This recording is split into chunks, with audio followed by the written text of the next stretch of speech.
નમસ્કાર મિત્રો, મારી યુટ્યુબ ચેનલમાં ફરી એકવાર આપનું હૃદયપૂર્વક સ્વાગત છે। આજનો ટોપિક છે મિત્રો કે ઘરે જાતે બનાવેલું ઘી તમે જો ખાતા હોય તો સાવધાન, એ ઘી આપણા બોડી માટે ખૂબ ખતરનાક સાબિત થઈ શકે છે। તો આજકાલ આપણે જે ઘી બનાવીએ છીએ એ ઘી શામાંથી બનાવીએ છીએ? માખણમાંથી? ના, માખણમાંથી નથી બનાવતા। દૂધમાંથી બનાવીએ છીએ? ના, દૂધમાંથી પણ નથી બનાવતા। આજકાલની બહેનો જે છે એ દૂધ શામાંથી ઘી બનાવે છે? તો કે મલાઈમાંથી। તમે જુઓ ઘી શામાંથી બને? તો કે દૂધમાંથી। કેવી રીતે બને? તો દૂધને ગરમ કરી અને ઠંડુ થાય એટલે એની અંદર છાશ અથવા દહીં મેળવણ તરીકે નાખવાનું અને એ જામી જાય એટલે બીજા દિવસે એ દૂધને વલોવાનું।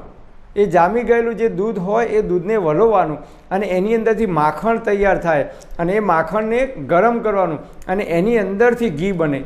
જ્યારે આજકાલ બહેનો શું કરે છે, દરરોજ 1 લીટર કે 1.5 લીટર કે 2 લીટર દૂધ લેવાનું અને પછી એ દૂધને ગરમ કરવાનું અને એ દૂધની જે મલાઈ આવે એ મલાઈને એક તપેલીમાં જુદી કાઢી લેવાની। 10 કે 15 દિવસે જ્યારે એ તપેલી ભરાઈ જાય એટલે એ મલાઈમાંથી ઘી બનાવે છે, દૂધમાંથી નથી બનાવતા કે માખણમાંથી ઘી નથી બનાવતા। અને તમે જુઓ 10 કે 15 દિવસે આપણે જ્યારે મલાઈ ભેગી થાય તપેલી ભરીને એમાંથી જ્યારે આપણે ઘી બનાવીએ છીએ ત્યારે એ જે છાશ બને છે પાણી વેળ્યા પછી એ છાશ ખાવા લાયક હોતી નથી, ગંધ મારે છે, સ્મેલ આવે છે, દુર્ગંધ આવે છે, આપણે ખાઈ શકતા નથી એ છાશ। તો એ આપણા શરીરને ખૂબ નુકસાન કરે છે અને એ ઘી આપણે ખાઈએ તો શરીરની અંદર ખરાબ કોલેસ્ટ્રોલ જમા થવો, શરીરમાં ચરબીના થરેથર જામવા, શરીરમાં વજન વધવું, આવી અનેક પ્રકારની સમસ્યાઓ લાંબા ગાળે આવી શકે છે। આપણે ડૉક્ટર પાસે જઈએ, ડૉક્ટર સાહેબ કહે કે ભાઈ કોલેસ્ટ્રોલનો પ્રોબ્લેમ છે તો તમારે ઘી ખાવાનું નહીં, આપણને તરત ઘી ખાવાની સાહેબ ના પાડે છે। તો આ જે અત્યારે હાલની બહેનો લેટેસ્ટ 21મી સદીની ભણેલી ગણેલી બહેનો જે ઘી બનાવે છે એ તદ્દન ખોટી રીત છે। પહેલાંના જમાનામાં આપણા ઘડિયાઓ, આપણા વડવાઓ, બાપ દાદાઓ અભણ હતા પણ એ લોકો જ્યારે ઘી બનાવતા ત્યારે 10 કે 15 લીટર કે 20 લીટર દૂધ હોય તો એ દૂધને ગરમ કરી અને ઠંડુ થાય એટલે એની અંદર દહીં અથવા છાશ નાખી મેળવણ નાખી અને એને મૂકી રાખવાનું આખી રાત। બીજા દિવસે સવારે જામી જાય એટલે એને વલોવાનું એ દહીંને અને એની અંદરથી જે માખણ આવે ઉપર એ માખણની અંદરથી ઘી બનાવવાનું અને વલોવતી વખતે શું કરવાનું?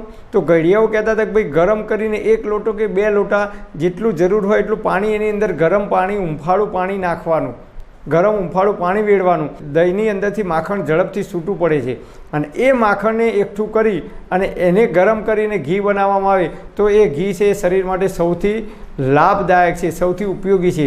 તો પહેલાંના જમાનામાં લોકો જે ઘી બનાવતા હતા એ રીતે આપણે જો ઘી બનાવીશું અને ખાઈશું તો એ ઘી આપણી બોડી માટે ખૂબ ઉપયોગી થાય છે। તો મલાઈમાંથી ઘી ક્યારેય બનાવવું નહીં। તમારે ઘી બનાવવું હોય તો 10 કે 15 લીટર કે 20 લીટર દૂધ એકસાથે લઈ લો અને એ દૂધને ગરમ કરી ઠંડુ કરી એમાં મેળવણ નાખી એટલે કે છાશ કે દહીં નાખી અને બીજા દિવસે જ્યારે જામી જાય ત્યારે એની અંદરથી તમે વલોવી અને માખણ બને, માખણમાંથી ઘી બનાવી શકો છો। તો મલાઈમાંથી ક્યારેય ઘી બનાવવું નહીં કે ખાવું નહીં, એ બોડી માટે ખૂબ ભારે છે। લાંબા ગાળે આ ઘી ખાવાથી આપણા શરીરમાં અનેક પ્રકારની બીમારીઓનું સર્જન થઈ શકે છે।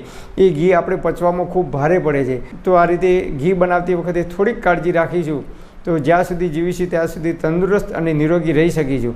પરમપિતા પરમાત્મા આપ સર્વેને તંદુરસ્ત અને નિરોગી રાખે એવી હૃદયપૂર્વક મારી પ્રાર્થના। Thanks for watching my video. Thank you.